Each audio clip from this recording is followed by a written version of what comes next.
السلام علیکم اسٹوڈنٹس، امید ہے آپ سب ٹھیک ہوں گے، خیریت سے ہوں۔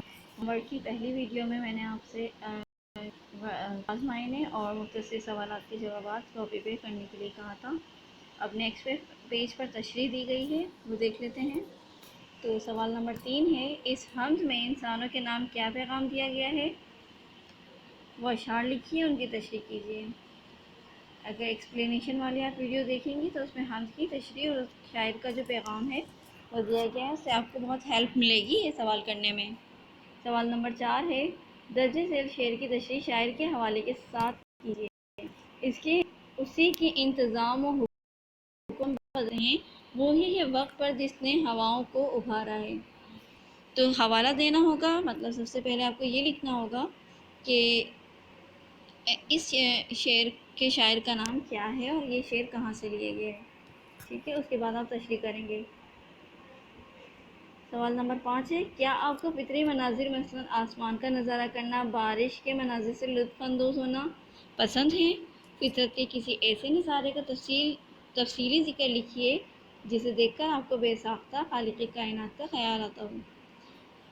اگر ہم غور کریں تو بہت سے فطری مناظر کا ہم مشاہدہ آسمان کا نظارہ کرنا، صبح میں اس کا نظارہ اور ہوتا ہے، شام میں کوئی اور ہی منظر پیش کرتا ہے، اور بارش کے مناظر سے بھی ہم لطف اندوز ہوتے ہیں، ٹھیک ہے۔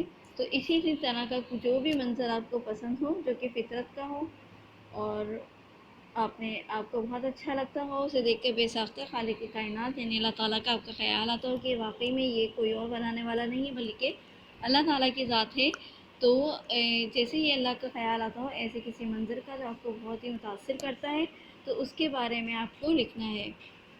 پھر سوال نمبر 6 ہے، اللہ تعالیٰ کی کوئی ایسی نعمت یا اس کی شان کا کوئی ایسا دیکھ کر یا محسوس کر کے آپ کو ہمیشہ اللہ کی یاد آتی ہو یا دل میں اس کی شکر کے جذبات پیدا ہوتے ہوں۔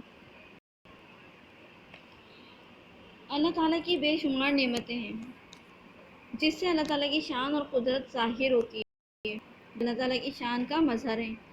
تو آپ کو اللہ تعالیٰ کی ایسی کون سی نعمت ہے جسے دیکھ کر آپ کو شکر کے جذبات پیدا ہوتے ہیں کہ یا اللہ تیرا شکر کہ تو نے ہمیں یہ نعمت دیا؟ وہ ہماری آنکھیں ہو سکتی ہیں، ہماری زبان ہو سکتی ہے، یا پھر موسم کوئی پسندیدہ آپ کا ہو سکتا ہے کہ یہ موسم مجھے بہت پسند ہے، یا اللہ تیرا شکر، یا پھر وہ چاند، سورج، ستارے، ماں باپ بہت بڑی نعمت ہے، والدین، بہن بھائی، ہمارا گھر ہمارے لیے بہت بڑی نعمت ہے، اس نے ہمیں پانی دیا، پکانے کے لیے آگ دی، تو یہ ساری بہت بہت بڑی اللہ تعالیٰ کی نعمت ہے۔ تو اگر ان میں سے کوئی ایسی نعمت جسے دیکھ کر بے ساختہ آپ کے دل میں شکر کے جذبات پیدا ہوتے ہیں تو آپ اس کے بارے میں لکھ سکتی ہیں، کسی ایک کے بارے میں، ٹھیک ہے۔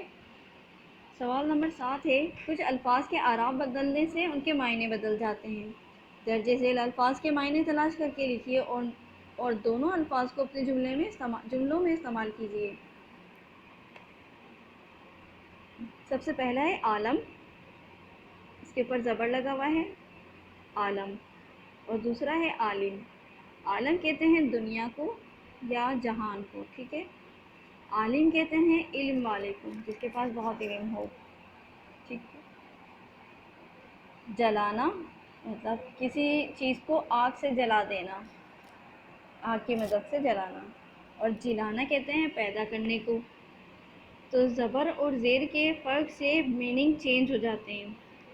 جلانا کسی شے کو آگ لگا کر جلا دینا، آگ لگا دینا، اور جی کا مطلب ہوتا ہے پیدا کرنا، زندگی دینا۔ ملک کہتے ہیں وطن کو، اور ملک کہتے ہیں ملکیت کو، کہ ہماری ملکیت میں کون سی چیزیں، جو چیزیں ہمارے ملکیت میں انہیں کہتے ہیں۔ دکھانا تکلیف دینا یا درد ہونا، ٹھیک ہے۔ دکھانا، آگے دیکھیے زبر اور زیر کے فرق سے میننگ بدل جاتا ہے۔ دکھانا درد دینا، تکلیف دینا، درد ہونا، تکلیف ہونا، ٹھیک ہے۔ اور دکھانا کا مطلب ہوتا ہے ظاہر کرنا، دکھانا ظاہر کرنا، شو کرنا۔ امید ہے یہ ہوم ورک آپ کو سمجھ میں آ گیا ہوگا، یہ کام آپ کو اپنی کاپی میں کرنا ہے۔ اللہ حافظ۔